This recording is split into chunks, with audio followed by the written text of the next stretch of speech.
Senior صحافی ارشد شریف نے انکشاف کیا ہے کہ مجھے موصول اطلاعات کے مطابق جب کابینہ میں اس خط کے مندرجات پڑھے جا رہے تھے تو متعدد وزراء آپ دیدہ ہو گئے کہ یہ ہمارے ملک کے ساتھ ہو کیا رہا ہے۔ خیال رہے کہ وزیراعظم عمران خان نے دھمکیاں میں اس خط کابینہ کے ارکان کو دکھا دیا ہے۔ وزیراعظم عمران خان کی زیر صدارت وفاقی کابینہ کے اجلاس منعقد ہوا جس کے دوران کابینہ ارکان کو یہ خط دکھایا گیا۔ وزیراعظم عمران خان نے کابینہ اراکین کو بریفنگ دی جس کے دوران دھمکیاں میں اس خط ملنے سے متعلق ارکان کو آگاہ کیا۔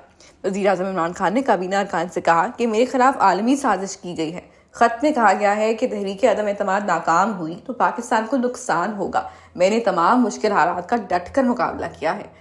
ذرائع کا مزید کہنا ہے کہ کابینہ ارکان کو وزیراعظم عمران خان نے بتایا کہ میری حکومت کو گرانے کے لیے بھاری رقم بھی دی گئی ہے۔ اس خط کے حوالے سے سلامتی کے اداروں کے سربراہان کو بھی اعتماد مل گیا ہے۔ دوسری جانب وزیراعظم عمران خان نے سینئر صحافیوں سے ملاقات میں دھمکیاں میں اس خط کے مندرجات سامنے رکھ دیے ہیں۔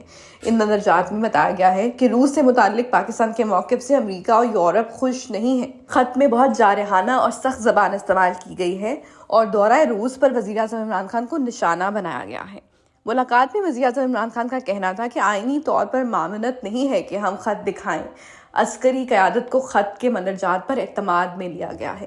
صحافیوں سے گفتگو کرتے ہوئے وزیراعظم کا مزید کہنا تھا کہ اتوار والے دن ٹیبل ٹرن ہو جائیں گے۔ 1,00,000 لوگ اتوار کو اسلام آباد جائیں گے۔ اتوار والے دن 100% جیتنے کے چانس ہوں گے۔ وزیراعظم کا کہنا تھا کہ خط بھیجنے والے ملک کا خیال ہے کہ دورہ روس عمران خان کا اکیلے کا قدم تھا اور عمران خان کو ہی موجودہ خارجہ پالیسی کا مودے الزام ٹھہرایا گیا ہے۔